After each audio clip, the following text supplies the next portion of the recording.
السماوات والأرض بالحق إن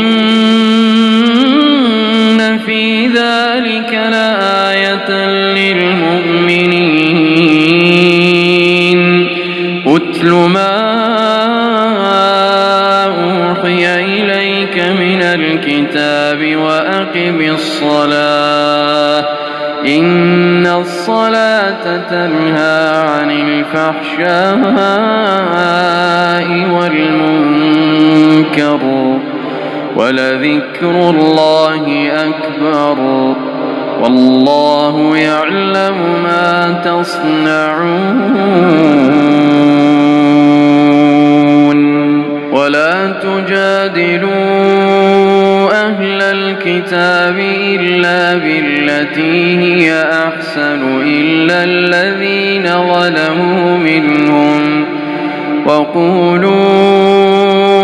آمنا بالذي أنزل إلينا وأنزل إليكم وإلهنا وإلهكم واحد ونحن له مسلمون نحمده ونصلي على رسوله الكريم اما بعد فاعوذ باللہ من الشیطان الرجیم بسم اللہ الرحمن الرحیم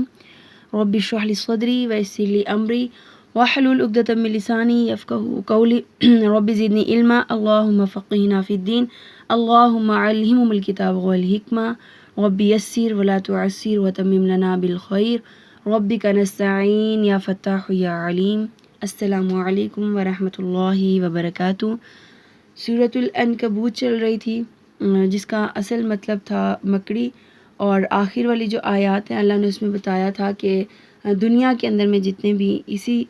سورت کے اینڈ پہ جو ہے اللہ نے بتایا کہ دنیا میں جتنے بھی کمزور گھر ہیں ان میں سب سے زیادہ جو کمزور ہے وہ مکڑی کا گھر ہے۔ یعنی گھروں کی مضبوطی ہی انسان کی اصل ہوتی ہے کہ کوئی گھر لیا جا رہا ہے، کوئی گھر بنوایا جا رہا ہے تو سب سے پہلے اس کی مضبوطی چیک کی جاتی ہے۔ تو اللہ فرماتی ہے جو باطل عقائد رکھنے والے لوگ ہیں ان کی مثال ایسی ہے جیسے ایک مکڑی کا گھر ہوتا ہے، یعنی ایک پھونک سے اور ایک ہوا کے جھونکے سے وہ بالکل ہی منتشر ہو جاتا ہے، ختم ہو جاتا ہے،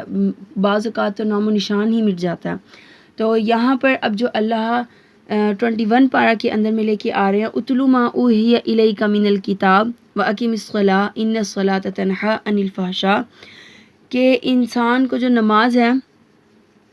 وہ عموماً برے کاموں سے روکتی ہے۔ اے نبی صلی اللہ علیہ وآلہ وسلم، اس کتاب کی تلاوت کیجئے جو آپ کی طرف وحی کی گئی ہے، اور نماز کو قائم کیجئے۔ نماز یقیناً بے حیائی اور برے کاموں سے روکتی ہے، اور اللہ کا ذکر تو سب سے بڑی چیز ہے، اور جو کام تم کرتے ہو اللہ اسے جانتا ہے۔ اے مسلمانوں، اہل کتاب سے جھگڑا نہ کرو مگر ایسے طریق سے جو بہتر ہو، اور صرف انہی سے جھگڑا کرو جو ان میں سے بے انصاف ہیں، اور ان سے یوں کہو کہ ہم تو اس پر بھی ایمان لاتے ہیں جو ہماری طرف نازل کی گئی، اور اس پر بھی جو تمہاری طرف نازل کی گئی، اور ہمارا اور تمہارا الہ ایک ہے، اور ہم اسی کے لیے فرمانبردار ہیں۔ بات یہ ہے جتنی بھی مباحث ہوں، جتنے بھی آپ اختلافات رکھیں، الہ کے بارے میں تو سب کا کانسیپٹ ایک ہی ہے، وہ شروع سے رہا تھا، وہ ابھی بھی ہے کہ اللہ رب العالمین واحد ہیں، وہ سب تسلیم کرتے ہیں، لیکن زمینی حساب سے اللہ رب العالمین تک بات کو پہنچانے کے لیے وہ اللہ کے شریک بنا دیتے ہیں۔ اب جو یہاں آیت 25 کے اندر میں آیا کہ انسان جو ہے وہ نماز پڑھنے سے، برے کاموں سے اور بے حیائی سے رک جاتا ہے۔ اب نماز پڑھنے سے ہوتا ہے کہ اس کا مقصد کے اوپر دھیان ہوتا ہے کہ میں نماز کیوں پڑھ رہا ہوں، وہ اس مقصد کی ایک تگ و دو کے لیے، اس مقصد کو پانے کے لیے، ظاہر سی بات ہے 5 وقت کی اذان جب وہاں پر مؤذن پکارتا ہے حی علی الصلاۃ تو وہ نماز کی جانب راغب ہوتا ہے، اور جب مؤذن کہتا ہے حی علی الفلاح تو وہ فلاح کی جانب، کامیابی کی جانب جاتا ہے۔ تو ان دونوں چیزوں کی جانب جب وہ راغب ہوتا ہے، وہ دوڑتا ہے، تو وہاں پر اسے بے حیائی اور برائی جو ہے وہ نظر نہیں آتی۔ جو تکبیر ہے وہ اس بات کا اعلان ہے جس کا مطلب لازمی ہے، ہر فرد کرتا ہے تکبیر، اور اس کا جو اعلان ہے وہ یہ کہ اللہ کا حکم ہے، اور اللہ کے حکم سے بڑھ کے کسی کا حکم نہیں ہو سکتا، یعنی اللہ کے حکم سے آگے کسی کی بات کی کوئی وقت اور کوئی ویلیو ہی نہیں ہے۔ پھر ہر رکعت میں وہ اللہ رب العالمین کے سامنے اس بات کا اقرار کرتا ہے، عہد کرتا ہے کہ یا اللہ میں آپ ہی کی بندگی کرتا ہوں، اور آپ ہی سے میں مدد طلب کرتا ہوں۔ لہٰذا جب اس کے بعد کسی گناہ کا خیال اس کے دل میں آتا ہے یا پھر وہ کسی گناہ کی طرف مائل ہوتا ہے تو اس نے جو وہ نماز دھیان سے پڑھی تھی اور اپنے عہد کو وہ یاد کرتا ہے تو وہ ان چیزوں سے رک جاتا ہے، وہ باز آ جاتا ہے۔ تو یہاں پر دیکھیں اللہ رب العالمین نے بھی یہی کہا تھا، ان کے سامنے قرآن کی تلاوت کیجئے اور اس کے بعد میں آپ انہیں نماز کا حکم کریں، کیونکہ نماز برائی سے روکتی ہے اور بے حیائی کے کاموں سے بھی روکتی ہے۔ اب جو آیات آئی ہیں کہ جی ہم اپنی کتاب پر بھی ایمان رکھتے ہیں اور آپ کی طرف جو نازل کی گئی یعنی تورات انجیل، تو الحمدللہ بحیثیت مسلمان اگر ہم ان دونوں کتابوں کے اوپر، تینوں کتابوں کے اوپر جو پچھلی گزر چکی ہیں، انجیل، تورات اور زبور، ان پر کسی ایک کے اوپر بھی ہم یہ کہیں کہ میں ایمان نہیں رکھتی تو ہمارا ایمان ہی مکمل نہیں ہے۔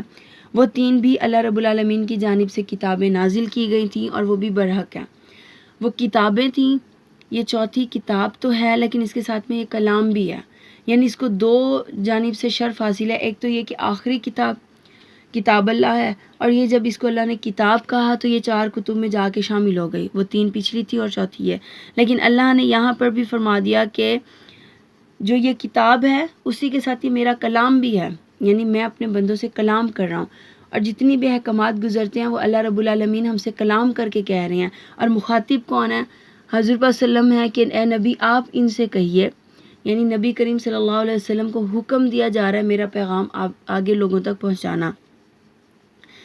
اب اسی کے اندر میں دیکھیں کہ آیت نمبر جو 56 ہے اس کے اندر اللہ نے فرمایا کہ اس سورت کے جو تعارف میں عرض کیا گیا تھا کہ سورت جو ہے وہ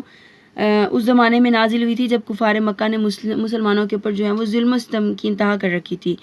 تو بعض صحابہ کرام اس صورت حال سے بہت پریشان تھے اور استقامت کی جو تلقین ان کو شروع میں کی گئی تھی، اب اسی آیت کے اندر میں اب اس چیز کی اجازت دی گئی ہے، یعنی اگر تمہیں مکہ کے اندر میں دین کے اوپر عمل کرنا مشکل لگ رہا ہے تو اللہ کی زمین بہت وسیع ہے، وہاں پر ہجرت کر جاؤ۔ یا عبادی الذین آمنوا ان ارضی واسعۃ فایای فاعبدون، اے میرے ایمان والے بندوں میری زمین بہت کشادہ ہے، بہت وسیع ہے، تم اس میں ہجرت کر جاؤ تو تم میری ہی عبادت کرو۔ پھر اللہ فرما رہے ہیں اس سے اگلی آیت میں کل نفس ذائقۃ الموت ثم الینا ترجعون، ہر جاندار کو موت کا مزہ چکھنا ہے اور تم سب ہماری ہی طرف لوٹائے جاؤ گے۔ اب اس پر دیکھیں ہر جاندار کو جس کے اندر اللہ نے روح پھونکی ہے اس نے مرنا ہے، موت کا مزہ چکھنا ہے۔ اب وہ جو پہلے کہا کرتے تھے کہ جی ہم نبی کریم صلی اللہ علیہ وسلم سے کہ جی آپ جلدی سے قیامت لے آئیں، ہم اس کا انتظار کر رہے ہیں، تو ایک پچھلی آیت میں بھی اللہ نے فرمایا آپ یہود و نصارہ کو دیکھیں گے بہت حریص ہیں عمر میں، طلب تو کرتے ہیں موت کو لیکن موت کی سختیوں کو اور موت کو جب دیکھتے ہیں نا تو وہ 1000 سال کی عمر کی شدت کرتے ہیں، آرزو کرتے ہیں۔ تو اللہ نے یہاں پر ان کی بات کا جواب دے دیا کہ ہر جاندار جس کو میں نے زمین میں بھیجا ہے وہ لازماً موت کا مزہ چکھنے والا ہے۔ والذین آمنوا وعملوا الصالحات لنبوئنہم من الجنۃ غرفا تجری من تحتها الانہار خالدین فیہا نعم اجر العاملین، اور جو لوگ ایمان لائے نیک کام کیے انہیں ہم یقیناً جنت کے ان بالا خانوں میں جگہ دیں گے جن کے نیچے چشمے بہہ رہے ہیں اور جہاں وہ ہمیشہ رہیں گے۔ نیک کام کرنے والوں کا کیا ہی اچھا اجر ہے۔ اب اللہ یہاں پر نیک کام کرنے والوں کے اجر بتا رہے ہیں اور ان کے اندر سب سے پہلا ہوتا ہے الذین صبروا، جنہوں نے صبر کیا تھا۔ اب کفار مکہ کے ہر ظلم و ستم کے اوپر صبر کر رہے ہیں اور اللہ رب العالمین کی بندگی کر رہے ہیں، وعلی ربہم یتوکلون، اور وہ اپنے رب کے اوپر بھروسہ کرتے ہیں۔ صحابہ کرام رضی اللہ اجمعین کی تعریف قرآن اتنے خوبصورت انداز میں پیش کرتا ہے کہ ان پہ بات کرنا، ان پہ تنقید کرنا تو سوچ ہی نہیں آتی کہ ہم صحابہ کرام کے اوپر تنقید کریں۔ اللہ ان کے حق میں گواہیاں دیتے ہیں کہ کس نے اتنا صبر کیا جتنا صحابہ کرام رضی اللہ اجمعین نے نبی کریم صلی اللہ علیہ وآلہ وسلم کے ساتھ کیا تھا۔ تو اللہ کتنے بہترین طریقے سے ان کو کہہ رہے ہیں کہ وہ لوگ جنہوں نے صبر کیا مصائب پر، مشکلات پر، پریشانیوں کے اوپر، اور انہوں نے میرے ذات کے اوپر یعنی میرے اللہ کو دیکھا نہیں تھا، آباء و اجداد کے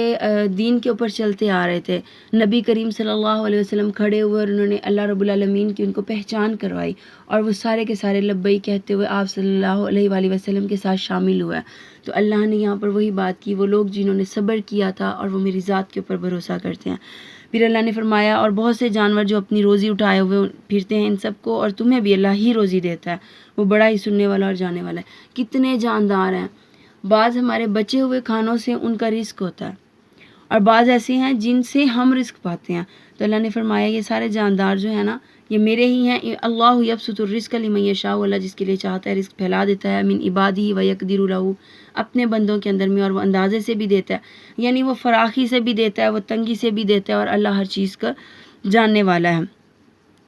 پھر اللہ نے آیت جو ہے 64 اس کے اندر میں فرمایا کہ یہ جو دنیا کی زندگی ہے اس کو میں نے محض کھیل اور تماشا بنایا، البتہ آخرت کا جو گھر ہے یا آخرت کی جو زندگی ہے وہی حقیقی زندگی ہے، اور شاید کہ یہ جانتے ہوتے، کاش کہ یہ لوگ جانتے ہوتے۔ اب دنیا کے اندر میں انسان اس کنسیپٹ کے ساتھ رہتا ہے جی 2 دن کی زندگی ہے، موج کریں، مستی کریں، اس کے بعد خاتمہ ہو جائے گا۔ اللہ یہاں فرما رہے ہیں میں نے زندگی جو دنیا کی زندگی ہے اس کو کھیل اور تماشے کے لیے نہیں بنایا تھا، میں نے اپنی بندگی کے لیے بنایا تھا، لیکن ہم لوگوں نے اسے کھیل اور تماشے ہی کے اندر میں ضائع کر دیا، اور اس تمام کا جو ہے اللہ رب العالمین ہم سے سوال بھی کریں گے۔ آخر میں اللہ فرماتے ہیں کہ اور کون بڑا، اس سے بڑا ظالم کون ہوگا جو اللہ تعالیٰ کے اوپر جھوٹ بھی باندھے اور جب حق اس کے پاس آ جائے تو اسے جھٹلائے، کہ ایسے کافروں کا ٹھکانہ جہنم میں نہیں ہوگا۔ اور وہ لوگ جنہوں نے ہماری راہ میں مشقتیں اٹھائیں، یعنی جہاد کیا اور اس کے اندر میں تکالیف کو برداشت کیا، ہم انہیں اپنی راہیں ضرور دکھا دیں گے، یقیناً اللہ تعالیٰ نیکوکاروں کے ساتھ ہے۔ جو نیکی کرنے والے ہیں اللہ رب العالمین ان تمام لوگوں کے ساتھ میں ہوتا ہے۔ اور اس کے بعد جتنے بھی احوال اقوام کے گزرے یا جو بھی اللہ رب العالمین نے پچھلے واقعات بتائے وہ اس وجہ سے بتائے تھے کہ شاید کہ لوگ کشتی والے کا، پھر حضرت لوط علیہ السلام کا، پھر وہاں اس سے نکل کے حضرت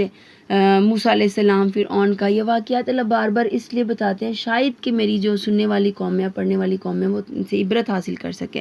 شاید کہ وہ رک سکیں۔ تو اللہ نے جو یہاں پر بھی فرمایا وہ یہی تھا کہ محسنین کے اجر کو وہ ضائع نہیں کرتا،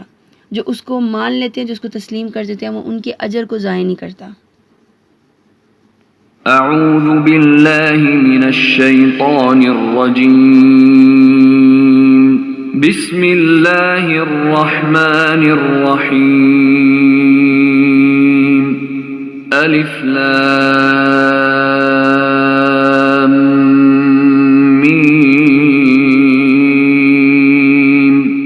غلبت الروم فی أدنى الأرض وهم من بعد غلبهم سيغلبون في بضع سنين لله الأمر من قبل ومن بعد ويومئذ يفرح المؤمنون بنصر الله ينصر من يشاء وهو العزيز الرحيم وعد الله لا يخلف الله وعده ولكن أكثر الناس لا يعلمون۔ بسم اللہ الرحمن الرحیم۔ سورۃ الروم، اس کا جو پس منظر ہے نا وہ بہت تاریخی ہے مناظر کے ساتھ میں۔ وہ یہ کہ نبی کریم صلی اللہ علیہ وآلہ وسلم کی جو اہل مکہ کے اندر میں تھیں کہ نعوذ باللہ وہ کہا کرتے تھے محمد کسی چیز کے اوپر نہیں ہے اور یہ کسی خاص دین کے اوپر نہیں ہے، اور ان کے ماننے والے اور ان کے فالورز جو ہیں وہ سارے جو ہیں عنقریب اس دنیا سے شکست کھا جائیں گے۔ تو یہاں اللہ نے اس صورت کے اندر میں سے روم کے اندر میں 2 بہت بڑی پیشن گوئیاں دی تھیں۔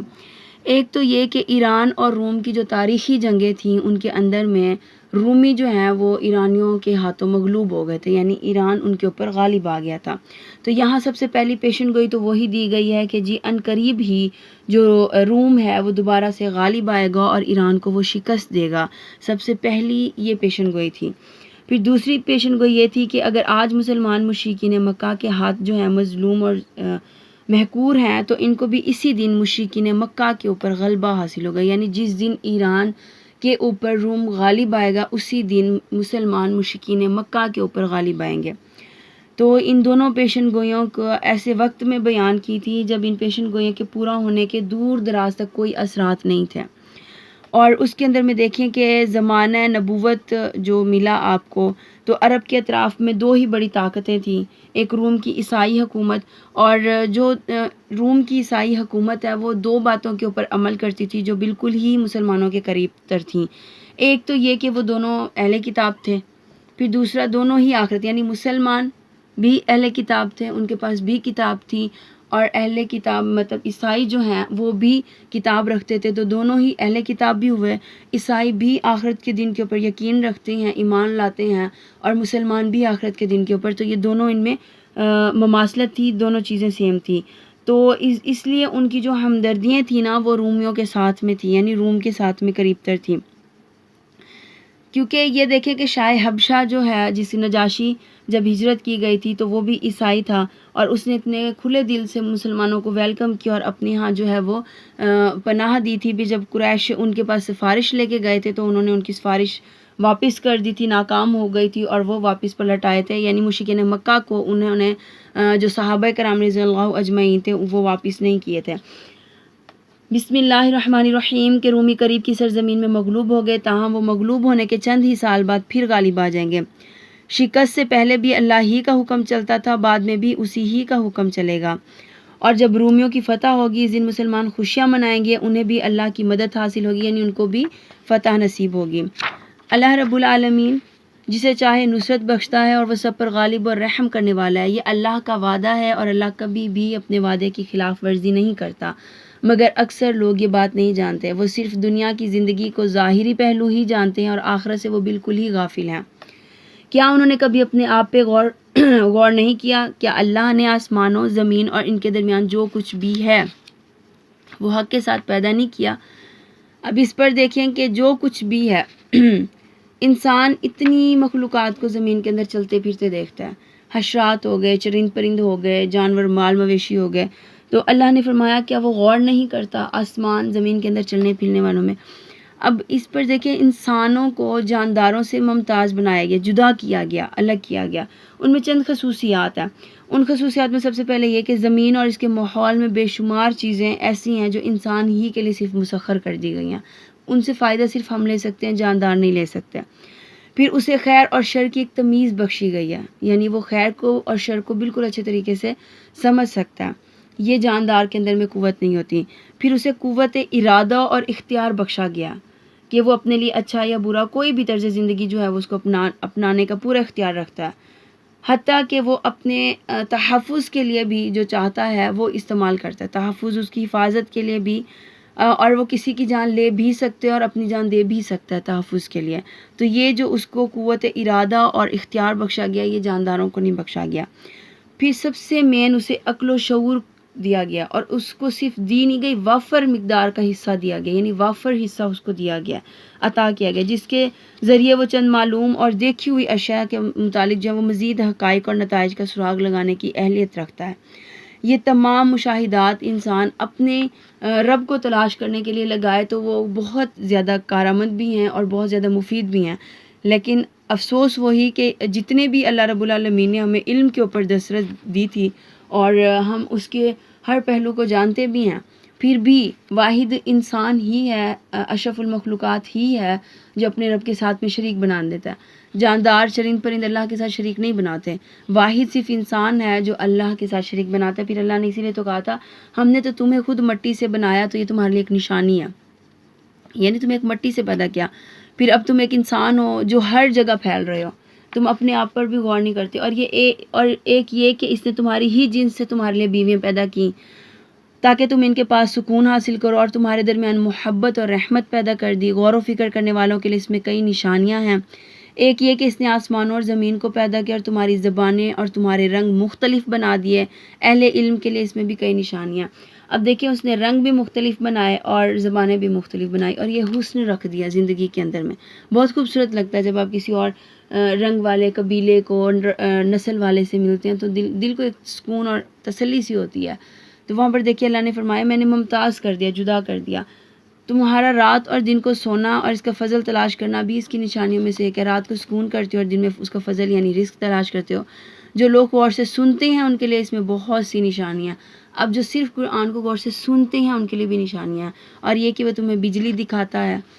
جسے تم ڈرتے بھی ہو اور امید بھی رکھتے ہو، اور آسمان سے پانی برساتا ہے جسے زمین کو اس کے مرنے کے بعد زندہ کر دیتا ہے۔ سمجھنے سوچنے والوں کے لیے اس میں بہت سی نشانیاں ہیں، اور اس کی نشانیوں میں سے ایک یہ کہ زمین اور آسمان اسی کے حکم سے بغیر ستونوں کے قائم ہیں۔ پھر جب وہ تمہیں ایک ہی دفعہ زمین میں سے پکارے گا تو تم زمین سے نکل کھڑے ہوگے، یعنی قیامت کے دن۔ آسمان اور زمین میں جو کچھ بھی ہے سب اسی کا ہے، سب اسی کے ہی فرما بردار ہیں، اور وہی تو ہے جو خلقت کو پیدا کرتا ہے، پھر وہی اس کو اعادہ کرے گا، اور یہ دوسری بار کی پیدائش اس کے اوپر بہت زیادہ آسان ہے۔ اب اللہ رب العالمین یہاں کیا فرما رہے ہیں کہ جی میرے لیے دوسری پیدائش کوئی مشکل کام نہیں ہے۔ اہل مکہ سوال کرتے تھے نا، کیا ہم جب مٹی ہو جائیں گے اور ہماری ہڈیاں رول جائیں گی تو اس کے بعد ہم دوبارہ کھڑے کیے جائیں گے؟ اللہ نے فرمایا جو رب تمہیں پہلی مرتبہ 3 پردوں کے اندر، ماں کے رحم کے 3 پردوں کے اندر میں بھی اچھی اشکال کے ساتھ میں اور سانس لیتا ہوا بچہ بنا کے باہر کھڑا کر سکتا ہے، تو اس رب کے لیے مٹی سے نکال کے باہر کھڑا کرنا کون سی بڑی بات ہے؟ اے مسلمانوں، اپنے قرابت والوں کو، مسکین اور مسافر کو اس کا حق دو، یہ بات ان لوگوں کے لیے بہتر ہے جو اللہ کی رضا چاہتے ہیں، اور یہی لوگ کامیاب ہوں گے۔ مال کے اوپر جو دوسروں کا حق ہے نا، اللہ اس کی بات کر رہے ہیں، یعنی آپ کا جو مال آپ کا ہے لیکن اس کے اوپر حق دوسرے رکھتے ہیں، اور سب سے پہلے کیا ہے؟ قرابت، یعنی قریبی رشتہ دار۔ کوئی بھی آپ کا قرابت کا رشتہ دار ہے اس کے اوپر زیادہ ہے کہ آپ خرچ کریں۔ پھر مساکین، پھر مسافر۔ اب یہ ان کے حق کیا؟ اللہ نے آپ کے مال کے اندر میں سے جو دینے کے صدقات ہو گئے یا زکوٰۃ ہو گئی یا کچھ بھی ایسا جیسے عشر زمین کے اوپر ہوتا ہے، وہ انہی لوگوں کے اوپر لگایا جاتا ہے۔ اور جو کچھ تم بطور سود دیتے ہو کہ لوگوں کے اموال سے تمہارا مال بڑھتا رہے، تو ایسا مال اللہ کے ہاں نہیں بڑھتا۔ یعنی جو سود ہے زمین میں تو بڑھتا رہے گا، اس کی بڑھوتری ہوتی رہے گی، لیکن آسمان کے اوپر جو رب بیٹھا ہے وہ کہتا ہے میرے لیے اس مال کے اندر میں کوئی اضافت نہیں ہے اور میں اس کو نہیں بڑھاؤں گا۔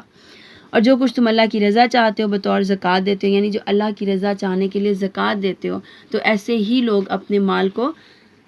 دگنا چگنا کر رہی ہیں۔ اللہ وہ ہے جسے تمہیں پیدا کیا، روزی دی، پھر تمہیں موت دے گا، پھر تمہیں دوبارہ زندہ کرے گا۔ کیا تمہارے شریکوں میں بھی کوئی ایسا ہے جو ان میں سے کوئی بھی ایک کام کر سکتا ہے؟ ابھی اللہ کتنا بڑا چیلنج دے رہے ہیں۔ وہی ہے جو تمہیں رزق بھی دیتا ہے، پھر تمہیں موت دے گا، پھر تمہیں دوبارہ زندہ کرے گا۔ کیا تمہارے شریک جو تم اللہ کے ساتھ میں شریک بناتے ہو ان میں سے کسی کے پاس یہ کمالات ہیں کہ وہ تمہیں رزق بھی دے اور اس کے ساتھ میں پھر وہ تمہاری دوبارہ زندہ بھی کرے؟ آپ سے بیشتر ہم نے کئی رسول ان کی قوموں کی طرف بھیجے جو روشن دلیلیں لے کر ان کے پاس آئے، پھر جو لوگ مجرم تھے ہم نے ان سے انتقام لے لیا، اور مومنوں کی مدد کرنا ہمارے اوپر حق تھا۔ اللہ وہ ہے جو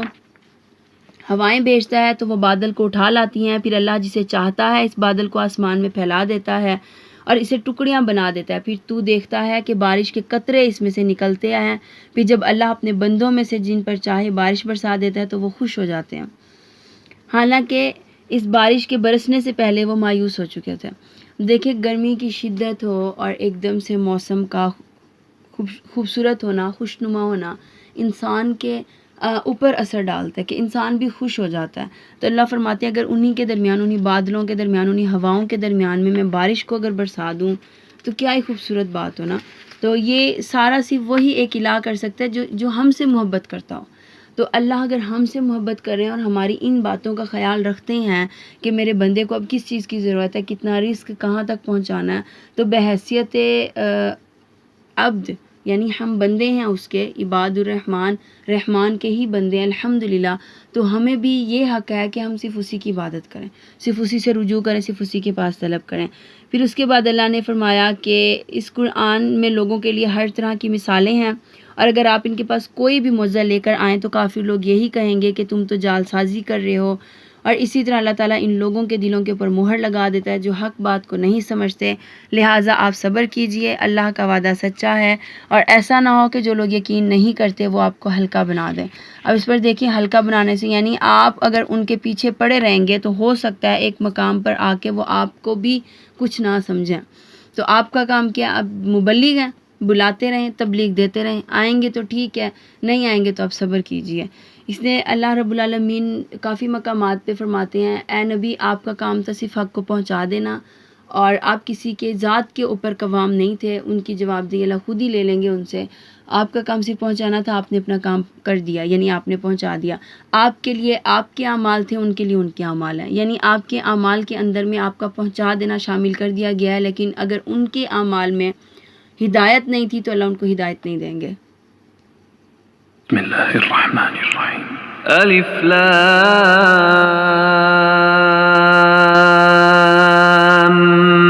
میم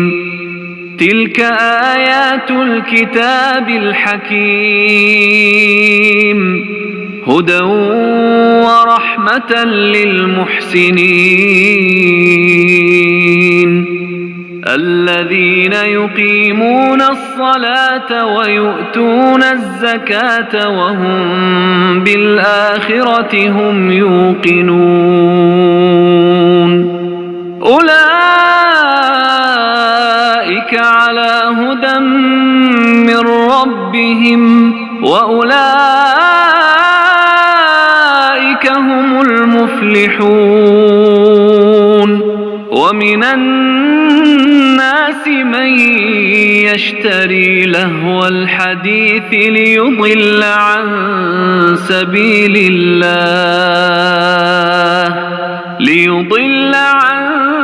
سبيل الله بغير علم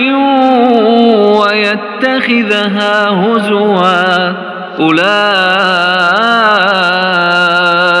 لهم عذاب مہین۔ بسم اللہ الرحمن الرحیم۔ سورۃ اللقمان، اس کا جو پس منظر ہے کہ یہ سورت مکہ میں نازل ہوئی جب نبی کریم صلی اللہ علیہ وسلم اور قرآن کے بارے میں کفار مکہ کی جو مخالفت ہے وہ اپنے شباب پر تھی، یعنی شدید تھی۔ پھر کافروں کے سردار حیل و بہانوں پر اور پرتشدد جو کارروائیاں ہیں وہ کر رہے تھے، یعنی اسلام کی نشر و اشاعت کا راستہ روکنے کے لیے۔ پھر قرآن کریم کا اثر انگیز اسلوب جب لوگوں کے دلوں کے اوپر اثر انداز ہوتا تو وہ ان کی توجہ اس سے ہٹانے کے لیے انہیں قصے، کہانیوں اور شعر و شاعری میں الجھانے کی کوشش کرتے ہیں۔ تو جس کا تذکرہ اس سورت کے شروع آیت نمبر 6 کے اندر میں کیا گیا۔ حضرت لقمان اہل عرب میں ایک بہت بڑے عقل مند اور دانش جو ہیں، مطلب حکیمانہ حیثیت سے وہ بہت بڑے مشہور تھے، یہاں تک کہ شاعروں نے اپنے اشعار میں ان کا ایک حکیم کی حیثیت سے تذکرہ کیا، یعنی ایک حکیم تھے۔ قرآن کریم نے اس صورت میں واضح فرمایا کہ لقمان جیسے حکیم اور دانشور جن کی عقل اور حکمت کا تم بھی انکار نہیں کر سکتے ہو، اقرار کرتے ہو، وہ بھی توحید کے قائل تھے، یعنی وہ اللہ کو مانتے تھے اور انہوں نے اللہ تعالیٰ کے ساتھ کوئی بھی شریک ماننے کو ظلم، اور صرف ظلم نہیں، ظلم عظیم قرار دیا تھا۔ اور اپنے بیٹے کو پھر وصیت بھی کی کہ تم کبھی بھی شریک نہیں کرو گے اللہ کے ساتھ، یعنی شرک مت کرنا۔ اور اسی صورت کے ضمن میں کئی قیمتی نصیحتیں جو ہیں وہ ہمیں ذکر فرمائی ہیں اللہ رب العالمین نے، جو انہوں نے اپنے بیٹوں کو کی تھی۔ پھر دوسری طرف مکہ مکرمہ کے جو مشرکین ہیں ان کا احوال کہ وہ اپنی اولاد کو توحید اور نیک اعمال کی نصیحت کرنے کے بجائے انہیں شرک کے اوپر مجبور کرتے، اور اگر ان کی اولادوں میں سے کوئی مسلمان ہو بھی جاتا تو وہ اس کے اوپر دباؤ ڈالتے کہ وہ دوبارہ شرک کا راستہ جو ہے وہ اختیار کر لے۔ تو درمیان کی جو آیت 14 اور 15 ہے اس کے اندر میں اللہ تعالیٰ نے ایک بار پھر وہ اصول بیان فرمایا جو پیچھے سورہ عنکبوت کے اندر میں بھی گزرا کہ والدین کی عزت اور اطاعت اپنی جگہ، لیکن اگر وہ اپنی اولاد کو شرک اختیار کرنے کا راستہ دیں یا اس کے اوپر دباؤ ڈالیں تو آپ نے ان کی بات کو نہیں مانا، یہ آپ کے لیے جائز نہیں ہے۔ اس کے علاوہ یہ سورۃ توحید کے دلائل اور آخرت کی یاد دہانی کے اوپر بہترین صورت ہے، مؤثر مضامین کے اندر میں یہ آتی ہیں۔ اب قرآن کی جو آیات ہیں بعض مقامات پر اس کی یہ صفات بیان کی گئی ہیں، سب لوگوں کے لیے ہدایت اور رحمت ہے۔ بقرہ کی ابتدا میں بھی متقین کے لیے جو ہدایت بتائی گئی ہے، یہاں پر بھی محسنین کے لیے ہدایت بتائی گئی۔ تو ان آیات میں تضاد بالکل نہیں ہے، ایک ہی چیز ہے کہ حکیم یعنی یہ کتاب جو ہے وہ ہدایت اور رحمت ہے، حکمت عطا کرتی ہے۔ یہ حکمت والی کتاب کی آیتیں ہیں جو نیککار لوگوں کے لیے ہدایت اور رحمت ہیں، یعنی وہ لوگ جو نماز قائم کرتے، زکوٰۃ ادا کرتے اور آخرت کے دن کے اوپر یقین رکھتے ہیں، یہی لوگ اپنے پروردگار کی طرف سے سیدھی راہ پر ہیں اور یہی لوگ فلاح پانے والے ہیں۔ لوگوں میں کوئی ایسا ہے جو اس لیے بےہودہ باتیں خریدتا ہے کہ بغیر علم کے اللہ کی راہ سے بہکا دے اور اس کا مذاق اڑائے، ایسے ہی لوگوں کے لیے رسوا کرنے والا عذاب ہے۔ اب اس پر دیکھیں لہو الحدیث، وَمِنَ النَّاسِ مَن يَشْتَرِي لَحْوَ الْحَدِيثِ لِيُضِلَّ عَن سَبِيلِ اللَّهِ بِغَيْرِ علم۔ لحو الحدیث ہے کیا، اس سے مراد کیا؟ تو زیادہ تر جو رائے مفسرین کی یا پھر صحابہ کرام رضی اللہ اجمعین کی احادیث مبارکہ میں ہمیں ملتا ہے لحو الحدیث سے مراد گانے بجانے اور ان کے ساز و مضراب ہیں، یعنی جتنے بھی ان کے آلات ہیں وہ اس میں آتے ہیں جن کے اوپر اللہ نے کراہت فرمائی ہے، ٹھیک ہے، یہ نہیں، اللہ کو یہ انتہائی ناپسند ہے۔ اب لحو الحدیث سے مراد ہر وہ بات، شغل، کھیل یا تفریح ہے جو انسان کو اللہ کی یاد سے غافل کر دیتا ہے، کچھ بھی ہو سکتا ہے، خواہ یہ شغل گانا بجانا ہو، دلچسپ ناول ہوں یا پھر ڈرامے ہوں یا پھر کلب کے اندر میں یا گھروں کے اندر میں جو عموماً تفریحات ارینج کر دی جاتی ہیں ان کا ہو، یا پھر ٹی وی کا شغل ہو یا کوئی ڈرامہ یا سینما بھی نہیں، کچھ بھی ایسی چیزیں ہو سکتی ہیں، وہ تمام کی تمام جو ہیں اللہ کی یاد سے غافل کر ہیں تو وہ لحو الحدیث میں ہے۔ اس کا جو عموماً اطلاق ہوتا ہے نا، یعنی لحو الحدیث کا جو اصل معنی ہے وہ زیادہ تر صحابہ کرام نے جو لیا ہے وہ گانے بجانے کے آلات، اور کیونکہ عرب میں یہ بہت زیادہ شوق رکھا کرتے تھے لوگ گانے بجانے کا۔ سیدنا عبداللہ بن مسعود قسم کھا کر کہا کرتے تھے کہ قرآن میں لحو الحدیث کا لفظ گانا اور موسیقی کے لیے آیا ہے۔ نیز آپ فرمایا کرتے تھے کہ گانا بجانا دل میں یوں نفاق پیدا کرتا ہے جیسے پانی سے گھاس اور سبزہ اگاتا ہے، یعنی جیسے پانی کہیں پر بھی ہونا تو اسے گھاس پھوس اگ کے کھڑا ہو جاتا ہے، تو جو گانے بجانے والے یا سننے والے ہیں نا ان کے اندر نفاق کیسے پھوٹ کے کھڑا ہو جاتا ہے۔ سیدنا ابو امامہ کہتے ہیں کہ آپ نے فرمایا اللہ تعالیٰ نے مجھے رحمت للعالمین بنا کر بھیجا اور میرے پروردگار عز و جل نے مجھے حکم دیا کہ میں باجوں، گاجوں، ساز و مضراب، بوتوں، صلیبوں اور امر جاہلیت کو ختم کر دوں، یعنی میں صرف اس مقاصد کے لیے بھیجا گیا ہوں۔ آپ صلی اللہ علیہ وآلہ وسلم نے فرمایا گانا بجانا کرنے والی عورتوں کو نہ بیچو، نہ خریدو اور نہ انہیں یہ کام سکھاؤ، اور ان کی اجرت حرام ہے۔ یہاں پر ایک سمپل چیز میں دیکھا جائے تو ہمارے معاشرے کے اندر میں تھوڑے سے اسٹیپ کا کر لینا کوئی بات نہیں، ہو جاتے ہیں، کسی لائٹ میوزک کے سانگ کے اوپر کر رہے ہیں، کوئی اتنا تو نہیں تھا ڈول والا یا کچھ اتنا فاسٹ میوزک کے حساب سے، تو لائٹ میوزک تو چلے کوئی بات نہیں، ہم اس کو لے لیتے ہیں، اور اتنا زیادہ بھی اپنوں میں بیٹھے ہوئے ہوں انہوں نے جو ہے وہ تھوڑے سے سٹیپ دکھا دیے، اپنے بیٹھے ہوئے تھے، تو یہ دیکھیں اپنے ہوں غیر ہوں، قرآن کہہ رہا ہے کہ لحو الحدیث سے اللہ کہتے ہیں اجتناب کرو، یہ مجھے ناپسند ہے، اور جو چیز اللہ رب العالمین کو ناپسند ہو تو بحیثیت امت ہمیں بھی وہ نہیں لینی چاہیے، ہم اسی کے بندے ہیں، اور نبی کریم صلی اللہ علیہ وآلہ وسلم نے یہاں پر کلیئرلی بتایا کہ میں انہی چیزوں کے لیے آیا ہوں۔ اب یہاں پر جو عورتوں کا بالخصوص تذکرہ ہوا ہے تو ہمارے معاشرے کے اندر میں اگر آپ دیکھیں تو ہمارے انسٹا کے اوپر، ہمارے ٹک ٹاک کے اوپر، ہمارے جتنے بھی اس طرح کے سوشل میڈیا کے سائٹس ہیں ہماری جتنی بھی، ان کے اوپر میں سب سے زیادہ 80% تو کہہ سکتی ہیں وہاں پر خواتین یا پھر وہ ینگ بچیاں ہوتی ہیں، اور وہ صرف انہی چیزوں کے اوپر کہ جی یہ وائرل بہت اچھے سے ہو جاتا ہے تو ہم اس کو اگر کر لیں تو کوئی بات نہیں۔ دیکھیں آپ خود بھی ایک حرام کام کر رہے ہیں اور آپ دوسروں کو بھی ترغیب دے رہے ہیں، اکسا رہے ہیں کہ جی آپ اس حرام کام میں ہمارا ساتھ دیں، وہ دیکھ رہا ہے یا آپ اس کو فالو کرنے کے لیے کہہ رہے ہیں۔ تو قرآن کی اندر میں آیت ہے لحو الحدیث، سورۃ اللقمان کے اندر میں آیت 6 کے اندر اللہ نے فرما دیا، بہت ڈیٹیل ہے اس کی، بہت زیادہ ڈیٹیل ہے لحو الحدیث کی۔ یہاں جو نبی کریم صلی اللہ علیہ وسلم کی حدیث ہمارے پاس آئی ہے وہ بالخصوص عورتوں کی آئی ہے،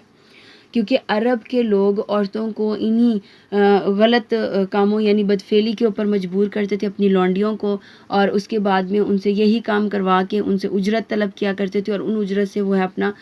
روزگار چلایا کرتے۔ تو اللہ نے فرمایا کہ نبی کریم صلی اللہ علیہ وسلم نے فرمایا کہ گانا بجانا کرنے والی عورتوں کو نہ بیچو، نہ خریدو، اور نہ انہیں یہ کام سکھاؤ کیونکہ یہ حرام ہے۔ تو ہر گھر کے اندر میں فی الوقت انتہائی معذرت کے ساتھ ہر گھر کے اندر میں فی الحال یہی کام ہو رہا، سارے نہیں تو کوئی ایک اس فیلڈ کے اندر میں تو لازماً ہوگا، اور ان کا کانسیپٹ کیا ہوتا ہے جی ہم کوئی سکرین کے اوپر تو نہیں جا رہے، یہ جسٹ بچوں کا ایک شغل ہے، اور وہ اسی شغل میلے کے اندر میں اپنوں کے سامنے بیٹھ کے وہ یہ کام 2-4 سٹیپ دکھا دیتے ہیں یا کچھ شادیوں کے اندر میں، تو یہ حرام ہے، قطعاً حرام ہے، اس کے اندر میں کہیں سے بھی آپ کو گنجائش نہیں ملتی کہ آپ اس کو حلال قرار دیں، قطعاً حرام ہے۔ ابو مالک اشعری کہتے ہیں کہ میں نے رسول اللہ صلی اللہ علیہ وآلہ وسلم کو فرماتے ہوئے سنا کہ میری امت میں ایسے لوگ پیدا ہوں گے جو زنا کو، ریشم کو، شراب کو اور معازف یعنی آلات ساز و مضراب اور گانے بجانے کو حلال کر لیں گے، یہ وہی امت ہے اس ٹائم میں جو اس حدیث کے اندر میں بیان ہوئی ہے۔ تو اس کے اندر دیکھیں کہ نبی کریم صلی اللہ علیہ وآلہ وسلم کو نہ تو خود یہ کام پسند تھا اور نہ ہی انہوں نے امت کو اس کام کی ترغیب دی ہے۔ یہ سارے جاہلیت کے کام تھے، وہ قصے کہانیوں کے اوپر رقص سرور اور ثقافتی سرگرمیوں کے اندر میں جو ہے وہ خود کو مشغول رکھا کرتے تھے۔ اور اس کے اوپر دیکھیں کہ بعض جگہوں کے اندر تو اس کام میں سزائیں بھی منتخب کی گئی ہیں کہ جی سزا دیں آپ ان کو۔ اب حضرت لقمان کی بات آتی ہے تو وَإِذْ قَالَ لُقْمَانُ لِابْنِهِ وَهُوَ يَعِظُهُ يَا بُنَيَّ لَا تُشْرِكْ بِاللَّهِ کہ حضرت لقمان نے اپنے بیٹے کو نصیحت کی کہ اللہ کے ساتھ کسی کو شریک نہ بنانا، کیونکہ شرک بہت بڑا ظلم ہے۔ ان الشرک لظلم، اور ظلم بھی نہیں ہے، ظلم عظیم ہے، شرک ظلم عظیم ہے۔ اور ہم نے انسان کو اپنے والدین سے نیک سلوک کرنے کا تاکیدی حکم دیا۔ اس کی ماں نے اسے کمزوری پر کمزوری سہتے ہوئے اپنے پیٹ میں اٹھائے رکھا اور 2 سال اس کے دودھ چھڑانے میں لگے، اسی لیے یہ حکم دیا کہ میرا شکر ادا کرو اور اپنے والدین کا بھی آخر میرے ہی پاس تجھے لوٹ کر آنا ہے۔ اس پر جو آیت آتی ہے نا کہ وہ ماں نے ایک کمزوری کے اوپر اسے کمزوری سے اٹھائے رکھا اور 2 سال لگے اس کے دودھ کو چھڑوانے میں، تو اللہ رب العالمین کی طرف سے دیکھیں کہ جب اس کنڈیشن میں انسان ہوتا ہے، یعنی ماں اس کنڈیشن میں ہوتی ہے، تو وہ کمزوری اس کے اوپر لاحق ہوتی ہے، نارمل سی چیز ہے۔ عموماً کہتے ہیں کہ شروع کے جو ایام ہوتے ہیں اس کے اندر میں بچے کی گروتھ اس حساب سے نہیں ہوتی، تو چلے عورت کی ڈائٹ اچھی ہو بھی جائے تو اس کو وہ لگتی ہے، لیکن بعد میں جب اس کے بلڈ سے بچہ پلنا شروع ہو جاتا ہے تو پھر اس کی کمزوری زیادہ واقع ہونا شروع ہو جاتی ہے۔ تو اللہ رب العالمین کی طرف سے کتنا احسان کہ ماں نے کمزوری برداشت کی اور آپ کو دنیا میں کھڑا کیا، پھر دنیا میں کھڑا کرنے کے بعد اس سے 2 سال آپ کو دودھ پلایا، اور 2 سال جو ہیں یہ معنی رکھتے ہیں۔ 2 سال کا ایک جو متواتر سلسلہ ہے یہ بہت معنی رکھتا ہے۔ پھر اس کے بعد اسے وہ چھڑوانا، پھر اس کی کیفیت، پھر بچے کو لے کر چلنا، پھر دیکھنا، پھر اس کی ڈائٹ کا خیال۔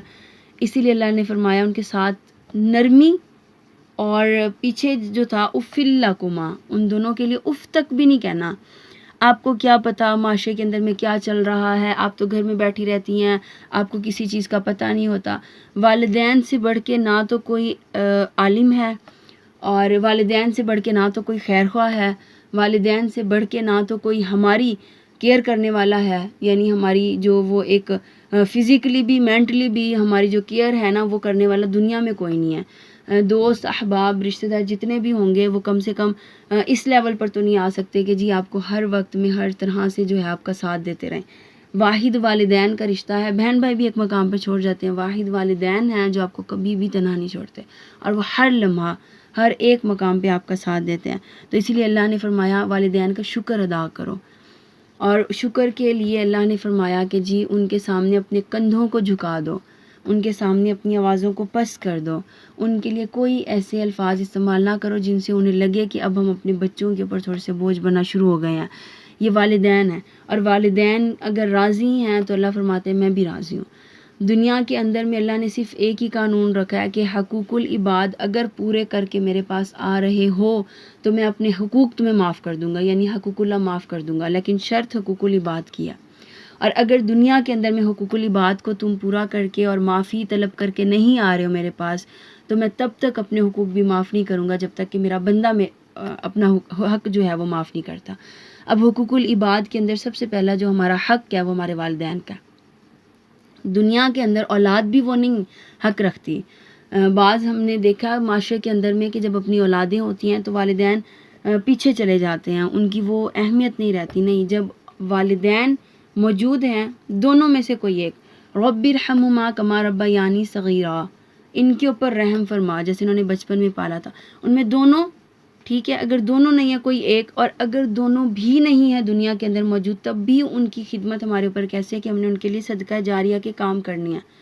یہ ان کا حق ہے۔ یعنی کہ دنیا میں وہ موجود نہیں ہے تو ہم جو بھی کریں یہ ان کا حق ہے کہ ہم نے ان کی وفات کے بعد بھی ان سلسلوں کو چھوڑنا نہیں ہے جو ان کی زندگی میں ہم نے شروع کیے تھے۔ تو والدین کا یہاں پر دیکھیں کتنا اللہ نے بتایا کہ ایک ماں، اسپیشل یہاں پہ ذکر ماں کا آیا ہے، والدین کا آیا ہے والدین کے ساتھ، لیکن یہاں پر ماں کا کہ ہم نے والدین کے ساتھ تاکیدی حکم کیا کہ نیک سلوک کرو، پھر ہم نے حکم دیا کہ اس کی جو ماں ہے اس نے کمزوری کے اوپر کمزوری سہتے ہوئے اپنے پیٹ میں اٹھائے رکھا۔ 9 ماہ تک اٹھانا آسان کام نہیں ہوتا، ایک وزن اور ایک بوجھ کو اور اٹھا کے گھومنا، پھر 2 سال اس بچے کی نشو نما کرنا، اس کے ساتھ لمحہ لمحہ ساتھ میں رہنا۔ تو اللہ نے یہاں پر فرمایا یہ حکم اس لیے دیا میرا شکر ادا کرو اپنے والدین کا بھی، آخر میرے ہی پاس تجھے لوٹ کر آنا ہے، اور اگر وہ تجھ پر یہ دباؤ ڈالیں کہ تو میرے ساتھ کسی ایسی چیز کو شریک بنائے جس کا تجھے کچھ بھی علم نہیں، تو ان کا کہنا نہ ماننا، البتہ دنیاوی معاملات میں ان سے بھلائی کے ساتھ رفاقت کرنا، مگر پیروی شخص کی راہ کی کرنا جس نے میری طرف رجوع کیا۔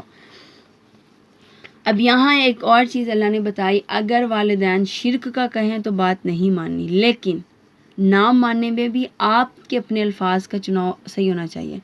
بات کرتے ہوئے اگر وہ مشرک بھی ہیں، والدین مشرک بھی ہیں نا، تو آپ نے ان کی بات صرف مذہب پہ آ کر نہیں مانی، لیکن آپ نے ان کی کیئر بھی کرنی ہے، آپ نے ان کی خدمت ویسے کرنی ہے جیسے واجب ہے، آپ نے ان کے ساتھ میں پھر بھی کندھوں کو جھکائے رکھنا ہے، آپ نے پھر بھی ان کے ساتھ نرمی کے معاملات کرنی ہے، خدمت آپ نے ان کی بھی کرنی ہے، رات کے ٹائم میں اگر وہ آپ کو کھڑا کرنے کے لیے کہہ رہے ہیں آپ نے پھر بھی ہونا، مشرک ہونے کے باوجود، کیونکہ ہیں وہ والدین۔ پھر اللہ نے فرمایا اپنی چال میں اعتدال رکھو اور اپنی آوازوں کو پست کرو، بلا شبہ سب آوازوں سے بری آواز گدھے کی آواز ہے، کیا تم دیکھتے نہیں کہ جو کچھ آسمانوں اور جو کچھ زمین میں ہے سب اللہ نے تمہارے لیے کام پر لگا دیا، اور اس نے اپنی تمام ظاہری اور باطنی نعمتیں تم پر پوری کر دی ہیں، اس کے باوجود لوگوں میں سے کوئی ہے جو اللہ کے بارے میں جھگڑا کرتا۔ اچھا، اس میں دیکھیں کہ اللہ نے فرمایا جتنی بھی آوازیں ہیں ان میں سے سب سے بری آواز مجھے شیطان وہ اس کی گدھے کی لگتی ہے۔ اب دیکھیں جب گدھا بولتا ہے تو وہ لازماً ہمیں آتا ہے کہ جی یہ شیطان کو اس نے دیکھ کے بولنا شروع کیا، اور سب سے زیادہ بوجھ ڈالنے والی، کانوں کو ناگوار گزرنے والی، پھر اس کے بولنے کا انداز مطلب اس کی آواز، اور سب سے یہ کہ اتنی لاؤڈلی ہوتی ہے کہ وہ ایسا مطلب ایک دم سے جب پڑتی ہے تو کانوں کو بھی عجیب ہی لگتا ہے نا۔ تو وہی کہ جب بولنا ہو تو بولنے میں بھی اعتدال رکھیں، آوازوں کو پست، کبھی موقع ہو آواز بلند ہو بھی جائے لیکن یہ کہ عموماً نارمل میں پست رکھیں، اور الفاظ کا جو چناؤ ہے وہ بہتر کر لیں، ٹھیک کر لیں، اور آوازوں کے اندر میں کہ آپ کو جہاں تک بھی کوشش ہو کہ آواز بلند نہ ہو، آواز کی پستی لازمی ہونی چاہیے۔ اس کے بعد اللہ نے فرمایا شیطان کی پیروی نہ کرو کہ شیطان تمہیں دوزخ کی جانب بلاتا ہے، جو شخص اپنا چہرہ اللہ کے آگے جھکا دے گا اور وہ نیکوکار بھی ہوگا تو یقیناً اللہ اسے ایک مضبوط حلقے میں تھام لے گا، اور سب کاموں کا انجام اللہ ہی کی طرف ہوتا ہے۔ پھر اس کے بعد اللہ نے فرمایا کہ میری تعریف کرو، یعنی اللہ کی حمد کریں، اور کافر اگر غالب آ بھی رہے ہیں تو اس کے اوپر آپ غم زدہ نہ ہو، حق اللہ کے لیے، اس کے علاوہ جنہیں وہ پکارتے ہیں سب وہ باطل ہیں۔ پھر اللہ فرماتے ہیں جو غدار ہوتے ہیں، ہماری نشانیوں کا انکار کرتے ہیں، وہ ناشکرے ہیں، ایسے لوگ جو ہیں وہ اللہ رب العالمین سے ڈرتے نہیں ہیں۔ پھر اللہ آخر میں قیامت کے متعلق کہہ رہے ہیں کہ قیامت کا علم اللہ کے پاس ہے، وہی بارش برساتا ہے، وہی جانتا ہے کہ ماؤں کے پیٹوں کے اندر میں کیا کچھ ہے، نہ ہی کوئی یہ جانتا ہے کہ کل کیا کام کرے گا، اور نہ ہی یہ جانتا ہے کہ کس سرزمین میں وہ مرے گا، اللہ ہی ہے جو سب کچھ جاننے والا، اور وہ بہت بڑا باخبر ہے۔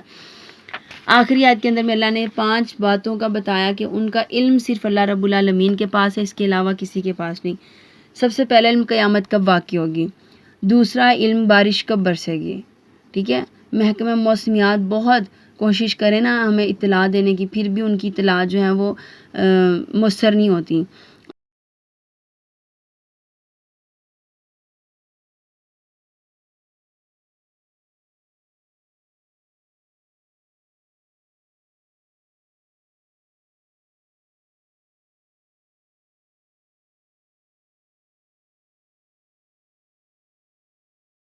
یعنی رحم کے اندر جو ان کی پردے ان کے اندر میں کیا ہے، وہ بیٹا ہے، بیٹی ہے، اس کی ساخت کیسی ہوگی، وہ زندہ باہر آئے گا یا وہ مردہ باہر آئے گا،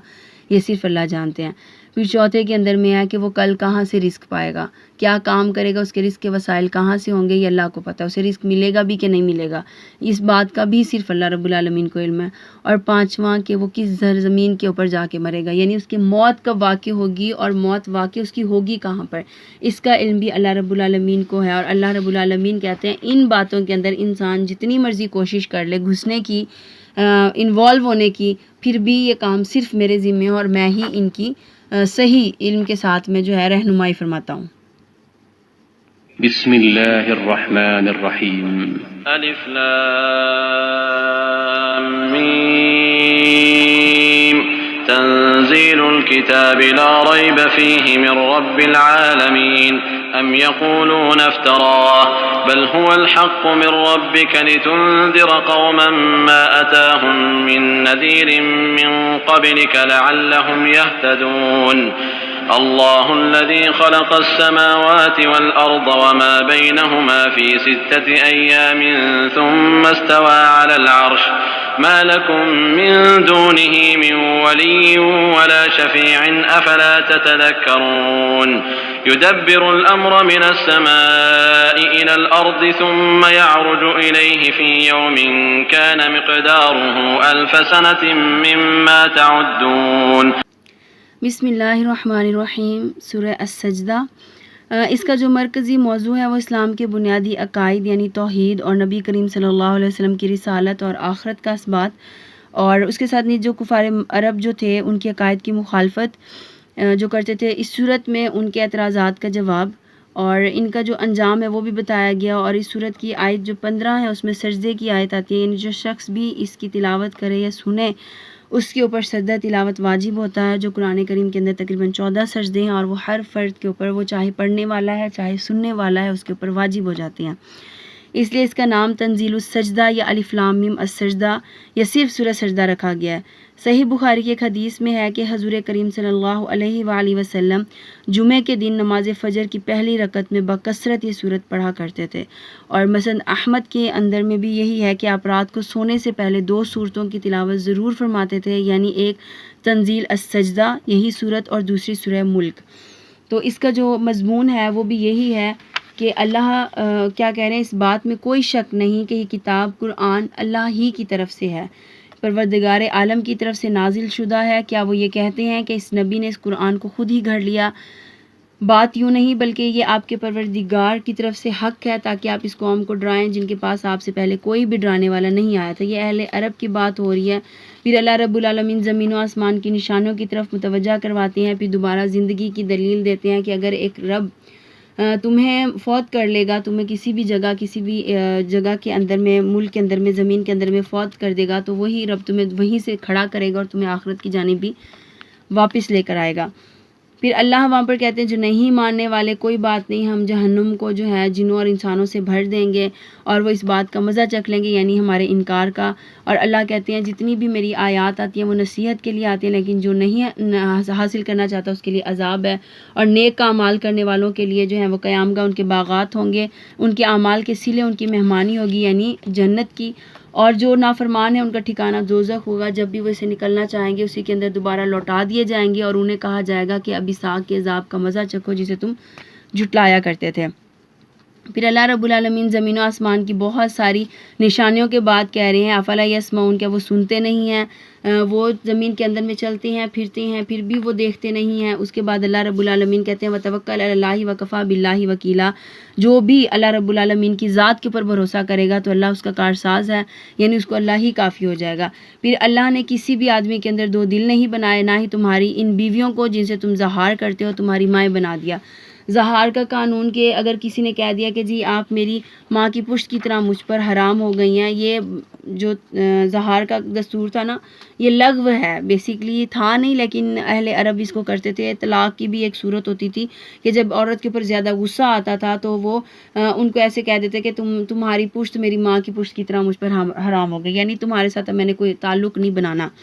تو اللہ نے ان کو بتایا کہ زہار کر لینے سے تمہاری بیویں تمہاری مائیں نہیں بن جاتی، اور نہ تمہارے منہ بولے بیٹوں کو تمہارے حقیقی بیٹے بنایا. یہ تو تمہارے منہ کی باتیں ہیں، مگر اللہ حقیقی بات کہتا ہے اور وہی صحیح راہ دکھاتا ہے. ان منہ بولے بیٹوں کو ان کے باپوں کے نام سے پکارا کرو اللہ کے ہاں، یہی انصاف کی بات ہے. یعنی جتنے بھی آپ نے لے پالک بچے گھر میں پالے ہوئے ہیں تو ان کو ان کے باپوں کے ناموں سے پکاریں، آپ اپنا نام ان کو نہیں دے سکتے. اور یہ قرآن کے اندر کا ہے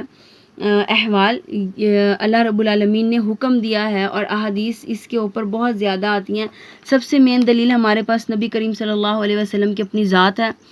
حضرت زید بن حارثہ آپ کو بہت پیارے تھے، آپ نے ان کو زید بن محمد نام دیا تھا، یعنی آپ صلی اللہ علیہ وسلم نے ان کو اپنا بیٹا کہا تھا زید بن محمد. اس آیت کے بعد میں جب آپ کو یہ حکم ملا کہ جی آپ نے ان کو ان کے باپوں کے نام سے پکارنا ہے، تو آپ نے اعلان کیا تھا آج سے کوئی بھی زید کو زید بن محمد کہہ کے نہیں پکارے گا، زید بن حارثہ ہی کہیں۔ تو جب اللہ کے نبی ایک حکم کو سننے کے بعد وہاں پر دوبارہ سے پلٹ سکتے ہیں تو ہمارے لیے اس میں کیا مشکل ہے؟ ہم نے گھروں کے اندر اگر بچے پالے بھی ہوئے ہیں تو پہلا آپشن تو یہ ہے کہ ان کے ولدیت کے خانے کے اندر ان کے والد کا ہی نام لگائیں، ان کے نام کے ساتھ بھی ان کے والد کا ہی نام۔ اگر کسی کے والد کا نام نہیں پتہ تو وہ احمد، محمد یا کچھ بھی اس طرح کی نسبت لگا سکتا ہے، اس کے قبیلے کا پتہ ہو یا اس کے علاقے کا پتہ ہو۔ جیسے حضرت صہیب روم کے رہنے والے تھے لیکن والد کا نہیں پتہ تھا ان کو، تو وہ صہیب رومی کہلائے۔ حضرت سلمان فارس کے رہنے والے تھے، ان کو بھی یہی تھا کہ مجھے تو یہ بھی نہیں یاد مجھے کتنی مرتبہ خریدا اور بیچا گیا تھا، تو والد کا نام تو بہت دور کی بات ہے، وہ بھی سلمان فارسی کہلائے تھے۔ تو یہ لقب اور ان کے قبیلوں کے ناموں سے پکارے، لیکن اپنے بیٹوں کو جو آپ کے حقیقی بیٹے ہیں ان کو آپ نام دے سکتے ہیں، باقی جو لے پالک ہیں آپ کے گھروں کے اندر میں آپ ان کو نام نہیں دے سکتے۔ پھر اس کے اندر اللہ رب العالمین تھوڑے سے احوال بتا رہے ہیں جنگ کے، کہ جنگ جب تبوک کی جنگ تھی تو حالات یہ تھے، اللہ نے فرمایا جنگ فرض ہو گئی ہے، تبوک کے اندر فصلیں پکی ہوئی تھیں اور حالات اتنے تنگ تھے کہ کھانے کو کچھ ہوتا نہیں تھا، تو سب کو لگا کہ یہی ہمارا اللہ کی جانب سے جو فصلیں پک کر تیار ہوئی ہیں وہی ہمارا مال اسباب بنے گا۔ اللہ نے جنگ فرض کر دی۔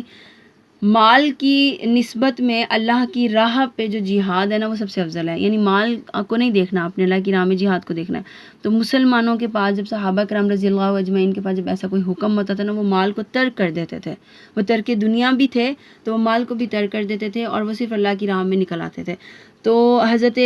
سیدنا انس کہتے ہیں کہ اس وقت خوراک کی انتہائی قلت تھی، اور قلت کا حال یہ تھا کہ تھوڑے سے جو ہوتے تھے ہمارے پاس جس کو ہم بدبودار چربی کے اندر میں ملا کر پکا لیتے، لوگ بھوکے ہوتے تو وہ اسے بھی کھا لیتے، حالانکہ وہ بدمزہ چربی حلق کو پکڑ لیتی، کڑوی ہوتی اور حلق کے اندر سے اترتی نہیں تھی اور اسے خراب بو بھی آتی تھی۔ تو آپ کا اکیلے چٹان کا توڑنا یہ بھی ہے۔ پھر جب حضرت جابر بن عبداللہ نے دیکھا کہ آپ بھوک کی وجہ سے پتھر باندھے ہوئے ہیں، آپ نے تو اپنی بیوی کے پاس گئے اور ایک بکری تھی ان کی چھوٹی سی، اسے ذبح کرنے کے لیے کہا، تو اللہ نے وہاں پر دعوت دی اور تمام صحابہ کرام رضی اللہ اجمعین نے جو ہے وہ پیٹ بھر کر کھانا کھایا۔ اللہ رب العالمین کی طرف سے جو ہے وہ آپ کے ہاتھ میں برکت عطا فرما دی کہ آپ نے اس کے اندر جب وہ پھونکا اور اپنا لاب گرایا، اور آپ نے حکم کیا دیا تھا حضرت جابر سے کہ اپنی بیوی سے کہنا جو ہنڈیا ہے اس کا ڈھکن پورا نہ ہٹائے اور جو آٹا ہے اس کو کور کر کے رکھے اور وہیں سے مطلب جو وہ پیڑے ہیں وہ بناتی رہیں اور روٹی پکاتی رہیں۔ تو حضرت جابر کہتے ہیں کہ جب سارے صحابہ کھانا کھا چکے تھے تب بھی ہنڈیا کے اندر اتنا ہی سالن تھا جتنا بنایا گیا تھا اور آٹا اتنا ہی تھا جتنا گوندھا گیا تھا۔ تو یہ آپ صلی اللہ علیہ وسلم کے جو فیض کمالات تھے، معجزات ہیں، ان میں سے یہ ایک تھا۔ اس سے انشاءاللہ آگے جو ہے وہ جنگ سورۃ الاحزاب، کہ سورۃ الاحزاب کا جو موضوع ہے وہ الحمدللہ سب کو پتہ ہے، اور اس کے اندر میں بھی سورہ نور کی طرح چند احکامات ہیں، مفصل طریقے سے احکامات بتائے گئے ہیں۔ أيها النبي اتق الله ولا تطع الكافرين والمنافقين إن الله كان عليما حكيما واتبع ما يوحى إليك من ربك إن الله كان بما تعملون خبيرا وتوكل على الله وكفى بالله وكيلا ما جعل الله لرجل من قلبين في جوفه وما جعل أزواجكم اللائي تظاهرون منهن أمهاتكم وما جعل أدعياءكم أبناءكم ذلكم قولكم بأفواهكم والله يقول الحق وهو يهدي السبيل۔ بسم اللہ الرحمن الرحیم۔ اس صورت کا جو نام ہے سورۃ الاحزاب کا، وہ جنگ احزاب سے رکھا گیا، جس کو جنگ خندق بھی کہتے ہیں۔ بدر اور احد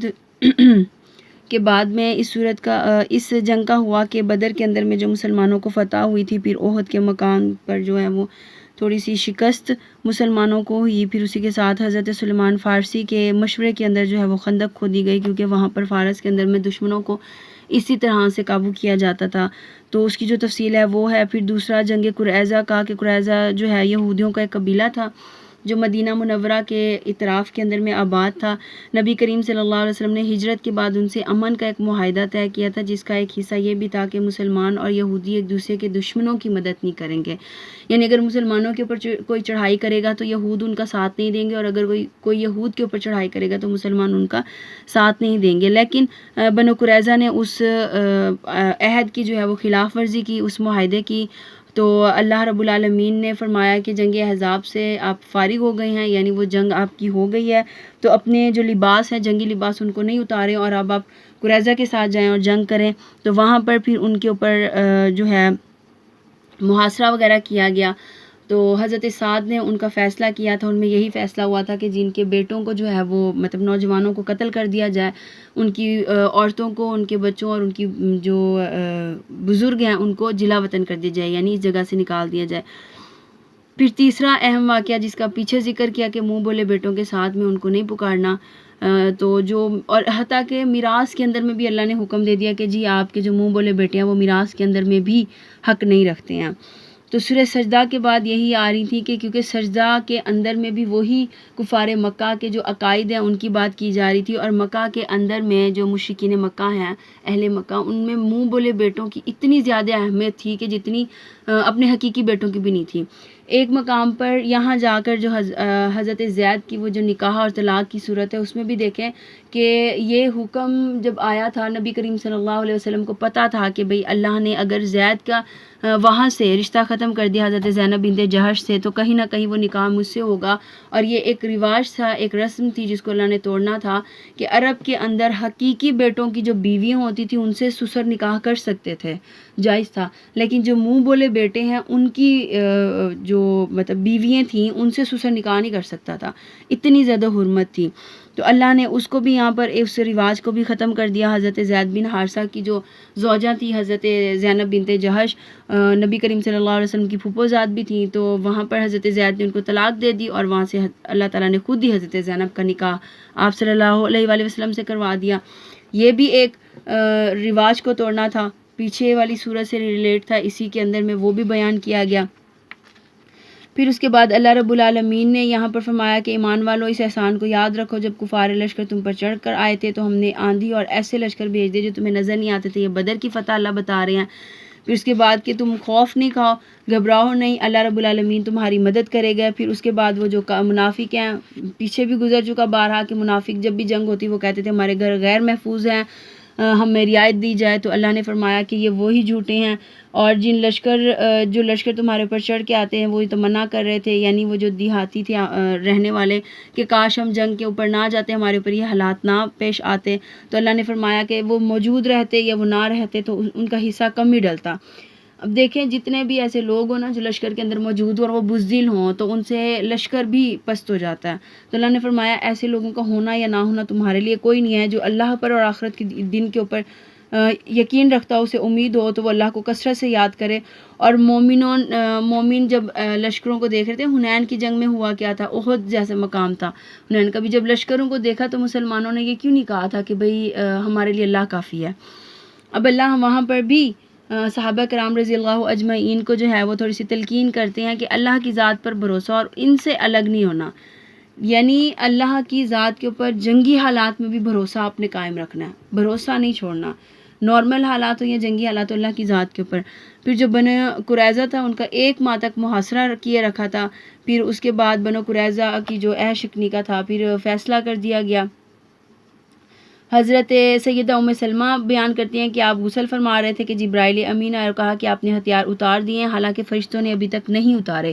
ہر جنگ کے اندر فرشتے نبی کریم صلی اللہ علیہ وسلم کے ساتھ ہوتے تھے. تو اللہ نے دیکھیں کہ احزاب کی جنگ کے بعد فرشتوں کو حکم نہیں دیا اپنے اسلحے کو اتارنے کا، تو وہی حضرت جبرائیل آ کے کہتے ہیں کہ آپ نے آپ وسلم کی عادت ہوتی تھی چاشت کے وقت آپ عموماً آیا کرتے تھے اور آ کے آپ جنگی لباس وغیرہ اتار کے جو ہے وہ غسل فرمایا کرتے تھے. تو وہاں پر حضرت جبرائیل نے فرمایا آپ نے جنگی لباس بھی اتار دیے جبکہ فرشتوں نے ابھی تک نہیں اتارے. ایک جنگ سے نکل کے آ رہے ہیں, زخمی ہیں, شدت ہیں, ظاہر سی بات ہے تھکے ہوئے ہیں, اتنا محاصرہ کیا, بھوک تھی, افلاس تھی دوسری جنگ کی طرف اللہ نے, اور وہاں پر 1 ماہ تک محاصرہ کیے رکھا اور فیصلہ کر دیا. تو وہی حضرت سعد نے ان کا جو فیصلہ کیا تھا, سعد بن معاذ نے, اور کہتے ہیں کہ ان کو جب زخم لگا تھا, ایک تیر لگا تھا ان کی رگ کے اندر میں, تو مسجد کے اندر ہی ان کا خیمہ لگا دیا گیا تھا اور لوگ قریب قریب ان کی عیادت کر سکے, اسی لیے تو مسجد میں بنو غفار کا جو خیمہ تھا اس کے اندر حضرت سعد کو بھی رکھا گیا. تو کہتی ہیں کہ خیمے کے اندر سے خون بہہ بہہ کر اتنا باہر نکل کے آنے لگا کہ لوگ ڈر گئے. تو اس کے اندر حضرت سعد تھے اور زخم کے اندر میں سے خون اتنی کثرت سے کہ خیمے کے باہر تک آ رہا تھا, وہ چل نہیں سکتے تھے. لیکن بنو قریظہ نے کہا کہ جی ہمارا فیصلہ ہمارے قبیلے کے اندر کا ہی فرد کرے گا. حضرت سعد بنو قریظہ کے تھے, تو ان کو سوار کر کے لے آیا گیا اور انہوں نے یہی فیصلہ کیا تھا کہ ان کے جو مرد ہیں ان کو قتل کر دیا جائے,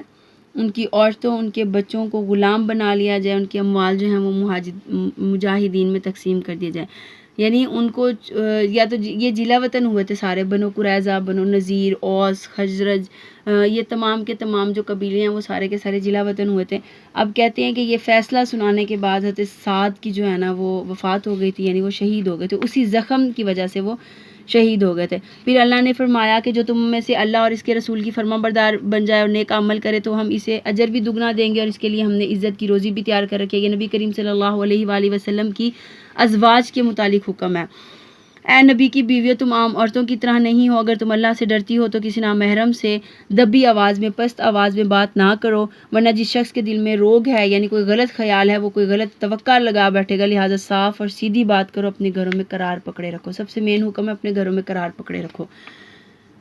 اور دور جاہلیت کی طرح اپنی زیب و زینت کی نمائش نہ کرتی پھرو. نماز کو قائم کرو, زکوٰۃ ادا کرو, اللہ اور اس کے رسول کی اطاعت کرو. اے اہل بیت نبی, اللہ تو یہ چاہتا ہے کہ تم سے ناپاکی کو دور کر کے اچھی طرح پاک اور صاف بنا دے, اور جو تمہارے گھروں میں اللہ کی آیات اور حکمت کی باتیں پڑھ کر سنائی جاتی ہیں انہیں یاد رکھو. بلا شبہ اللہ بہت بڑا باریک بین اور باخبر ہے.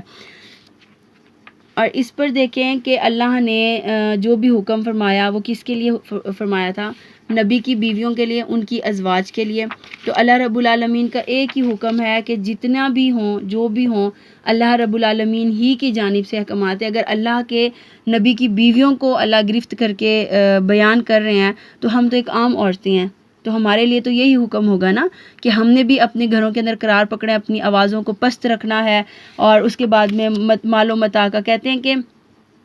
یا نساء نبی من یاتی من کنہ, اے نبی کی بیویوں کو تم میں سے کوئی اجرت چاہتی ہے. تو جب فتوحات زیادہ ہونے لگ گئی تھیں تو ازواج مطہرات نے کہا کہ ہمارا نان نفقہ بڑھا دیا جائے. تو اس موقع پر یہ آیات اتری تھی, اور اس میں اللہ رب العالمین تنبیہ فرما رہے ہیں ازواج مطہرات کو کہ اگر دنیا کا مال تمہیں چاہیے تو ہم تمہیں دنیا کا مال کثرت سے دیں گے, لیکن اس کے بعد نبی کی زوجہ ہونے کا جو حق ہے وہ تمہیں نہیں حاصل ہوگا. تو پھر یہی حکم اللہ کے نبی نے آئے تھے ایک ایک زوج کے پاس, اور انہوں نے جا کے بتایا تھا کہ اللہ فرما رہا ہے کہ تمہیں مال و متاع چاہیے تو میں تمہیں دنیا بھر کا مال و متاع دے دیتا ہوں, لیکن پھر میں تمہیں اپنے ساتھ نہیں رکھ سکتا, یعنی تمہیں پھر علیحدہ ہونا پڑے گا. تو اس پر دیکھیں کہ پھر ازواج مطہرات کا صبر بھی کہ انہوں نے اللہ رب العالمین کے اس حکم کو مانتے ہوئے نبی کریم صلی اللہ علیہ وسلم سے اس مطالبے کو ترک کر دیا تھا.